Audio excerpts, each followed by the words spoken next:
Hello বন্ধুরা, welcome to only sports video. এই ভিডিওতে আবার একটু আইএসএল নিয়ে কথা হলো। তো আইএসএলে মোহনবাগান ইস্টবেঙ্গলকে নিয়ে আপডেট রয়েছে এবং তার পাশাপাশি মোহনবাগানের প্লেয়ার আপুয়া সে মুম্বাই ম্যাচ খেলতে যাওয়ার আগে কী বললো তো সেটাও জানাবো এবং তার পাশাপাশি মোহনবাগানের প্লেইং ইলেভেনটা নিয়েও আলোচনা করে নেবো। আজকে কীরকম প্লেইং ইলেভেন নামাতে পারে মোহনবাগান কোচ মলিনা, তো এই বিষয়গুলো নিয়ে একটু আলোচনা করবো। তো ভিডিওটি সবাই শেষ পর্যন্ত দেখতে থাকো, আর চ্যানেলে নতুন হয়ে থাকলে চ্যানেলটি সাবস্ক্রাইব করে পাশে থাকা বেল আইকনটিকে অন করে পাশে থেকো। তো প্রথমে যদি মুম্বাই সিটি এফসিকে নিয়ে কথা বলে, তো মুম্বাই সিটি এফসির প্লেয়ার মেহতাব সিং, মুম্বাই সিটি এফসির ডিফেন্ডার, তো এই মেহতাব সিং সে মোহনবাগানের বিরুদ্ধে থাকছে না, কারণ তাকে দুটো ম্যাচ সাসপেন্ড করা হয়েছে। তো ডিসিপ্লিনের জন্য তাকে 2 ম্যাচ সাসপেন্ড করা হয়েছে, তো সেই কারণে সে মোহনবাগান ম্যাচে থাকছে না। তো সেখানে এটা মোহনবাগানের জন্য খুবই একটা ভালো খবর যে মেহতাব সিংকে তাদের ফেস করতে হবে না। তো সেই জায়গায় মেহতাব সিং সে মোহনবাগানের বিরুদ্ধে থাকছে না। তো এরপরে পরের আপডেটটা হলো ইস্টবেঙ্গলকে নিয়ে। তো ইস্টবেঙ্গলের প্লেয়ার মাঝমাঠের প্লেয়ার সৌভিক চক্রবর্তী, বাঙালি ছেলে, তো সেই জায়গায় ইস্টবেঙ্গলের মাঝমাঠের ভরসা সৌভিক চক্রবর্তী, তার সঙ্গে আরও 2 বছরের কন্ট্রাক্ট এক্সটেনশন করতে চলেছে ইস্টবেঙ্গল। তো এরকমই খবর বেরিয়ে আসছে। তো সৌভিক চক্রবর্তীর সঙ্গে আরও 2 বছরের কন্ট্রাক্ট এক্সটেনশন করবে ইস্টবেঙ্গল। তো সেখানে এটা খুবই ভালো একটা খবর ইস্টবেঙ্গলের জন্য। তো সেই জায়গায় সৌভিক চক্রবর্তী সে খুবই একজন ভালো প্লেয়ার, মাঝমাঠের জন্য খুবই ভালো প্লেয়ার। তো মাঝমাঠের স্তম্ভ বলা যেতে পারে ইস্টবেঙ্গলের জন্য। সেখানে সৌভিক চক্রবর্তীর সঙ্গে আরও 2 বছরের কন্ট্রাক্ট এক্সটেনশন করাটাও খুবই ভালো একটা খবর। তো সেই জায়গায় ইস্টবেঙ্গলের খুবই ভালো একটা সিদ্ধান্ত সৌভিক চক্রবর্তীর সঙ্গে আরও 2 বছরের কন্ট্রাক্ট এক্সটেনশন করা। তো সেই জায়গায় ইস্টবেঙ্গল আরও 2 বছরের কন্ট্রাক্ট এক্সটেনশন করতে চলেছে সৌভিক চক্রবর্তীর সঙ্গে। তো এরপরে যদি মোহনবাগানের আরও একটা আপডেটের কথা বলা হয়, তো মোহনবাগানের প্লেয়ার জেসন কামিন্স সে এই ম্যাচের জন্য অ্যাভেলেবেল থাকছে না, কারণ আজকে যে মুম্বাই ম্যাচ রয়েছে তো সেই ম্যাচে সে অ্যাভেলেবেল থাকছে না।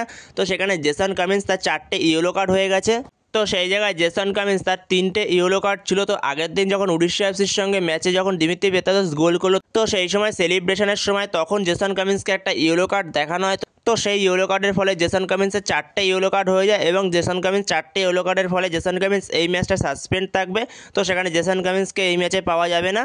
এছাড়াও মোহনবাগানের আরও 3 প্লেয়ার প্রায় সাসপেন্ডের মুখেই রয়েছে, যেখানে শুভাশিস বোস মোহনবাগানের ভরসাযোগ্য ডিফেন্ডার লেফট ব্যাক। তো সেই জায়গায় শুভাশিস বোস তার 6টা ইয়েলো কার্ড হয়ে গেছে। তো সেই জায়গায় আরও একটা ইয়েলো কার্ড দেখলে সে সাসপেন্ড থাকবে একটা ম্যাচ। তো সেই জায়গায় প্রথম সাসপেন্ড হয় 4টে ইয়েলো কার্ডে এবং পরের সাসপেন্ড হয় 7টা ইয়েলো কার্ডে। তো সেখানে আর একটা ইয়েলো কার্ড যদি শুভাশিস বোস দেখে তাহলে তাকে একটা ম্যাচ সাসপেন্ড থাকতে হবে। তো সেই জায়গায় শুভাশিস বোস আর একটা ইয়েলো কার্ড দেখলে সে একটা ম্যাচের জন্য সাসপেন্ড হয়ে যাবে। এছাড়াও মোহনবাগানের মিডফিল্ডার দীপক তাংডি, তার 3টে ইয়েলো কার্ড হয়ে গেছে, তারও একটা ইয়েলো কার্ড দেখলে সে একটা ম্যাচ সাসপেন্ড থাকবে। তো সেই জায়গায় দীপক তাংডি আর একটা ইয়েলো কার্ড পেলে তো সে একটা ম্যাচ সাসপেন্ড হয়ে যাবে। এছাড়াও জেমি ম্যাকলারেন, তারও 3টে ইয়েলো কার্ড রয়েছে। তো জেমি ম্যাকলারেনকে নিয়ে খুব একটা চিন্তার কারণ নেই, কারণ সে যেহেতু সেন্টার ফরওয়ার্ডের প্লেয়ার, তো সে ইয়েলো কার্ড নাও খেতে পারে। আর কিন্তু দীপক তাংডি আর শুভাশিস বোস তাদেরকে নিয়ে একটু চিন্তা রয়েছে, তাদের যেহেতু আর একটা করে ইয়েলো কার্ড দেখলে তারা সাসপেন্ড হয়ে যেতে পারে। তো সেখানে তারা যেহেতু ডিফেন্সিভ মিডফিল্ডার আর একজন লেফট ব্যাকের প্লেয়ার, যেহেতু তারা ডিফেন্সের প্লেয়ার, তো সেই কারণে তাদের নিয়ে একটু চিন্তা রয়েছে। তো এরপরে মোহনবাগানের মিডফিল্ডার আপুয়া সে মুম্বাই ম্যাচ খেলতে যাওয়ার আগে মুম্বাই সম্পর্কে কি বলেছে, তো সেই জায়গায় আপুয়া বলেছে পুরনো ক্লাবের বিরুদ্ধে খেলাটা সবসময় একটা বিশেষ অনুভূতি হয়, কারণ আমি সেখানে 2 বছর কাটিয়েছি। তো সেইখানে তাদের বিরুদ্ধে খেলা আমার জন্য একটু বিশেষ ব্যাপার। মুম্বাই ছিল আমার আইএসএলের দ্বিতীয় বাড়ি, তারা আমাকে ভালো খেলোয়াড় হয়ে উঠতে সাহায্য করেছে, যার ফলে আমি এখন মোহনবাগানকে সাহায্য করতে পারছি। তো তারা আমার ফুটবল জীবনের একটি গুরুত্বপূর্ণ অংশ। তো এরপরে আপু আরও বলে তারা আমার প্রাক্তন ক্লাব হলেও আমি যে তাদের ছেড়ে দেবো বা ক্যাজুয়ালি খেলবো তো সেরকম কোনো কারণ নেই। যদিও তারা একটা কঠিন সময়ের মধ্যে দিয়ে যাচ্ছে, তার মানে এই নয় যে ম্যাচটাকে হালকাভাবে নেব বা তাদের জিততে দেব, সেটা কখনোই হবে না। অন্য কোনো প্রতিপক্ষের মতনই আমি তাদের বিরুদ্ধে লড়াই করব। আমাদের লক্ষ্য সবসময় জয়ের, তো সেটাই আমরা চেষ্টা করব।